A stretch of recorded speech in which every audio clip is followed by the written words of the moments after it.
আসসালামু আলাইকুম প্রিয় দর্শক, নির্বাচন তো ঘনিয়ে এসেছে, আপনারা সবাই জানেন। এখন নির্বাচনে কে কি করেছে না করেছে, কার কি করা উচিত না উচিত, এগুলো নিয়ে আলোচনার সময় আর নাই। সবাই তো যার যার মতো কাজ করছে, মানুষের কাছে যাচ্ছে, মানুষের কাছে ভোট চাচ্ছে।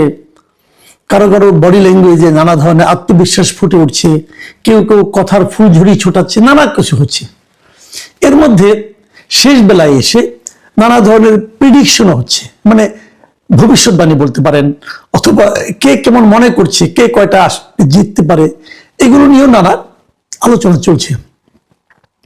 আমি নিজেও একাধিক প্রিডিকশন করার চেষ্টা করেছি, এবং আমি এটা একটা খেলার মতো, অনেকটা এর উপর নির্ভর করবেন না। বাট আমি নিজে, আমার সঙ্গে বিভিন্ন জেলা পর্যায়ের লোকজনের সঙ্গে কথা হয়, আমি নিজে থেকেও কিছু কথা বলেছি, আরো কিছু কথা বলবো। আমি এই নির্বাচনের আগে আগে হয়তো আরো একবার এই ধরনের একটা প্রিডিকশন দেব। হাতে তো আছে আর দুদিন মাত্র। তো আজকে আমি হাতে কিছু পেয়েছি। আমাকে বেশ কিছু সরকারি সংস্থার কাছ থেকে কিছু আমি প্রেডিকশন পেয়েছি, সেগুলো দিয়ে আমি কিছু কথা বলবো। আবার ধরেন একটা জাতীয় দৈনিক, তারাও তাদের বিভিন্ন জেলা প্রতিনিধিদের দিয়ে একটা জরিপ করে, জরিপ মানে একটা ধারণা পাওয়ার চেষ্টা করেছে যে কোন দলে কতটা জিতবে। তো কি পেলাম আমরা? দেখুন, আমি সরকারি সংস্থার যে জরিপগুলো যা পেয়েছে, যে ধারণাটা পেয়েছে, সেটা আপনাদের একটু বলি আমি। তারা বলছে যে এই 300টা আসন তো হবে না, 298টা আসনে ইলেকশন হচ্ছে, দুটো তো বাদ আছে। এই 298টা আসনের মধ্যে তাদের বিবেচনায় বিএনপি জিতবে 150টা, জামাত জোট, বিএনপি হবে জোট না খেলে বিএনপি এককভাবে জিতবে 150টা আসনে, জামাত জোট জিতবে 70টা আসনে, স্বতন্ত্র জিতবে 55 জন। এটা কিন্তু একটা সিগনিফিকেন্ট। স্বতন্ত্র তারা কেন 55 জন বলল? আপনাদের মনে আছে নিশ্চয়ই যে বিএনপির কিন্তু বিদ্রোহী প্রার্থী আছে 79 জন। এই 79 জন প্রার্থী যারা আছে বিদ্রোহী, এদের মধ্যে আমার হিসাবে, আমি যতটুকু হিসাব করে দেখেছি, প্রায় ধরেন আপনার 42 থেকে 45 জন এরা খুবই স্ট্রং ক্যান্ডিডেট।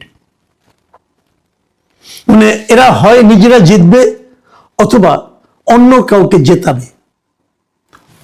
যদি নিজে জিততে নাও পারে, বিএনপির ভোট তারা এতটাই কাটবে যে ওখান থেকে হয়তো জামাত অথবা অন্য কেউ বেরিয়ে যাবে। বিএনপি এই যে তাদেরকে নিয়ন্ত্রণ করতে পারে না, এই 79 জনকে নিয়ন্ত্রণ করতে পারে না, এমনই করে বিএনপির একটা বড় রাজনৈতিক ব্যর্থতা। তারা এমন লোককে নিয়ে রাজনীতি করেছে যারা দলের স্বার্থকে ইগনোর করেছে।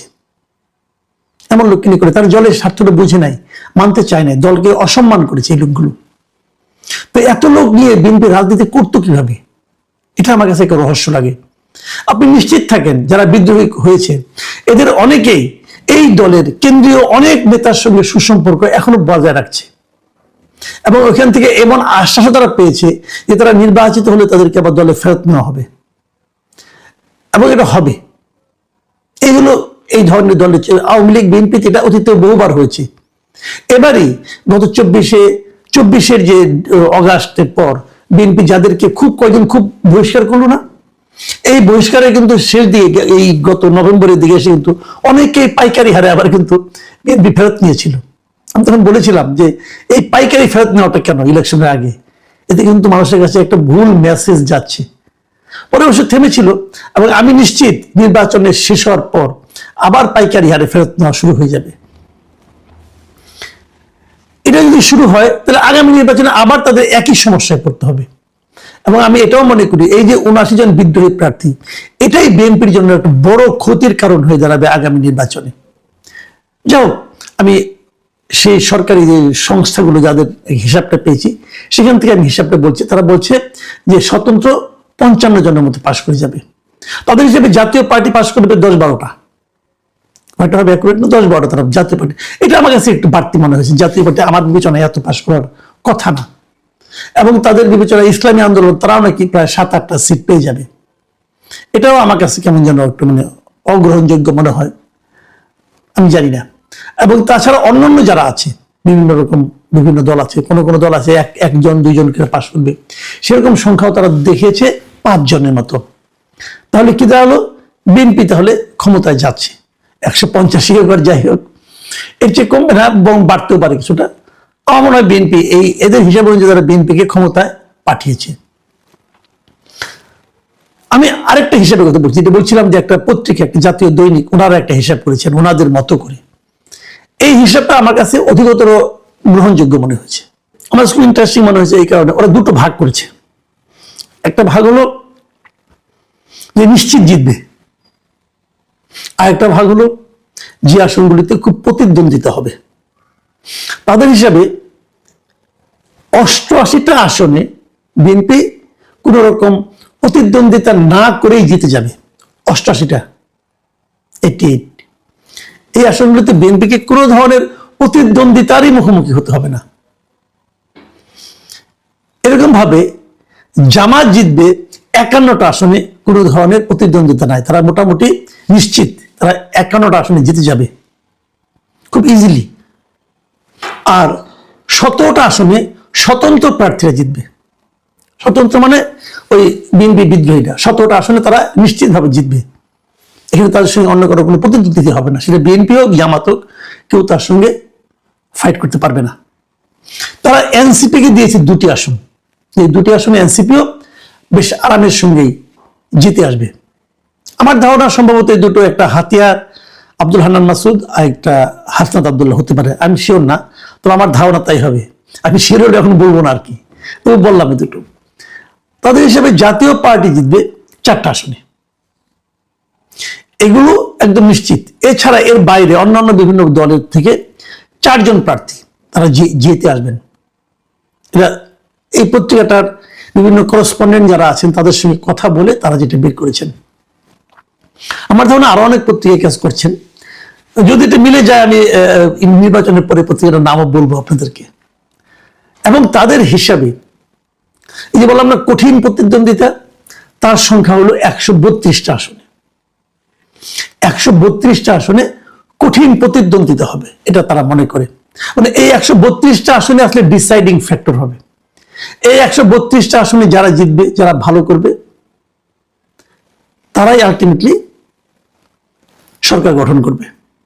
তার মানে এই 132টা আসন থেকে বিএনপি যদি 62টা আসন পেতে পারে, তাহলে কিন্তু তাদের 150 হয়ে যায়। খুব সিম্পল কিন্তু। কাজেই আর এই 162টা থেকে 132টা থেকে জামাতকে পেতে হবে 99টা আসন।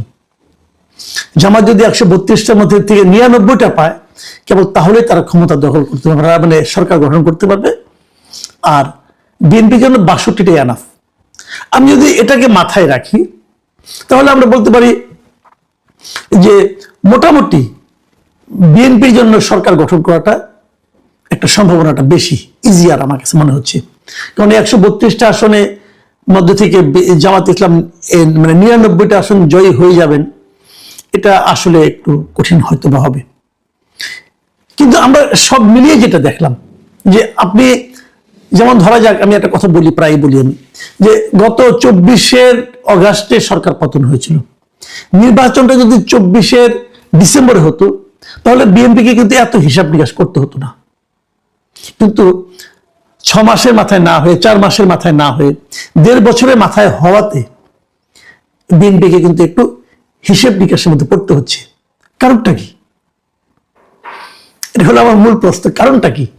যত দিন গিয়েছে বিএনপির জনপ্রিয়তা কেন কমল?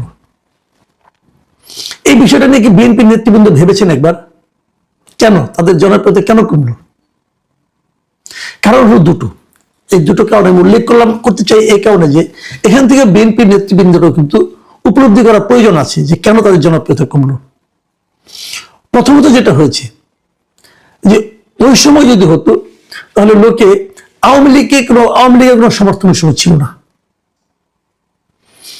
আওয়ামী লীগের যে দুঃশাসন ছিল, সেটার কারণে আওয়ামী লীগের সমর্থন খুবই কম ছিল।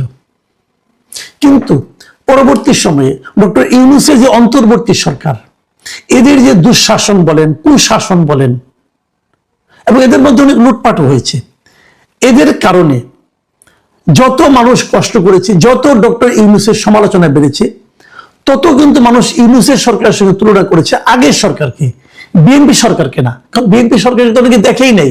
সেই 2006 সালে কি দেখেছে 18 বছর আগে, ওটি আর মনে আছে নাকি ভাই কারো? কাজে যত এই সরকারের অপশাসন হয়েছে, যত এই সরকারের নেগেটিভ ইমেজ বেড়েছে, তত মানুষ কিন্তু আগের সরকার মানে আওয়ামী লীগ সরকারের কথা ভেবেছে, এবং সেটা তখন এই সরকারের ব্যাড ইমেজটা যে ভর করেছে বিএনপির উপর। এর হলো একটা দিক। আর দ্বিতীয় দিকটা হলো অগাস্টের পর থেকেই বিএনপি সারা দেশে, বিএনপির বিভিন্ন স্থানীয় পর্যায়ের নেতা কর্মী এবং সমর্থকদের নানা ধরনের তাণ্ডব চলেছে। বিএনপি হাজার হাজার লোককে বহিষ্কার করার পরও সেই তাণ্ডব থামাতে পারেনি, এখনো চলছে। এখনো সারা দেশে যত চাঁদাবাজি হয়, এখনো খুচরা মুচরা যত চাঁদাবাজি হয়, ফুটপাতেও যে চাঁদাবাজি হয়, সেটা কিন্তু জামাতের লোক করে না, বিএনপি লোকজন করে। তাদেরকে বিএনপি থামাতে পারেনি। মানুষের মধ্যে একটা ধারণা তৈরি হয়েছে যে ক্ষমতায় আসার আগে যখন এটা শুরু করেছে, ক্ষমতায় গেলে না জানি কি করবে। কেন করছে চাঁদাবাজি তারা? এখানে একটা ইন্টারেস্টিং ইনফরমেশন কিন্তু আমি আছে, অনেকে আমাকে বলেছে যে তাদের এই চাঁদাবাজি করতে অনেক ক্ষেত্রে নেই, কোনো কোনো ক্ষেত্রে জামাতের লোকজন বড় উৎসাহিত করেছে যে তোমরা চাঁদাবাজি করো, আমরা তোমাদেরকে সারা দেশের মানুষের কাছে তোমাদের অপকর্মের খবরগুলি ছড়িয়ে দিই। এটা হচ্ছে জামাতের স্ট্র্যাটেজি। এই স্ট্র্যাটেজিকে কেউ কেউ হয়তো ঈর্ষা করতে পারেন, আমি কিন্তু অপছন্দ করি না। তারা তো চাইবে প্রতিপক্ষকে ঘায়েল করতে। বিএনপির ওই সমস্ত নেতাকর্মীরা মাথা মোটার মতো উল্লেখে ঝাঁপিয়ে পড়েছে, তার তাৎক্ষণিক অর্জনটাকে বড় করে দেখেছে। এটা কিন্তু বিএনপির জনপ্রিয়তা দিন দিন কমিয়েছে। তারেক রহমান দেশে ফেরার পর এই নেগেটিভ দিকটাকে তারা একটু কভার করার চেষ্টা করেছে। এখন তারা এই জন্য একটু অগ্রসর হতে চেষ্টা করছে। বিপরীত দিকে আরেকটা কথা বলি, এই যে বিএনপির যে বিদ্রোহী প্রার্থী, এটাও কিন্তু বিএনপির জন্য একটা নেতিবাচক দিক হয়ে দাঁড়িয়েছে। সব মিলিয়ে আগামী নির্বাচনে কি হবে, কিভাবে কি হবে আমরা বলতে পারবো না, আমরা দেখব। আবার ধরেন অনেকে হয়তো এই কথাও বলবেন যে এই যে জামাতের এতটা অগ্রসর বানাতে দেখা যাচ্ছে, যে জামাত আগে 7-8% কখনো ভোট পেত না, এবার তারা এত ভোট কেন পাবে? এটা কিন্তু ওই কারণে যেটা আমি এতক্ষণ ব্যাখ্যা করলাম। কিন্তু তারপরে অনেকে বলছেন যে বিএনপির ভোট তো অনেক, তাকে কি এই জামাত যদি তার ডাবল অথবা আপনার 3 ডাবল হয়ে যায়, মানে 3 গুণ হয়ে যায় ভোটের পরিমাণ, তবু তো বিএনপি থেকে অনেক দূরত্ব থাকে। এটা হলো গণিতের হিসাব, কিন্তু ভোটের হিসাব সবসময় গণিতকে অনুসরণ করে না। কিন্তু এই সামনের দিন কি হবে আমরা জানি না। আমরা একটা সম্ভাব্য একটা আলোচনা চেষ্টা করলাম আপনাদের সঙ্গে, আপনারাও এটা নিয়ে ভাবুন। আগামী 2 দিনের সময় আছে, 2 দিনের মধ্যে হয়তো আমি আরো একটা জরিপ, যে জরিপে আমার নিজস্ব অবজারভেশন থাকবে বেশি, সেরকম আপনাদেরকে দেওয়ার চেষ্টা করব। এখন এ পর্যন্তই। আল্লাহ হাফেজ।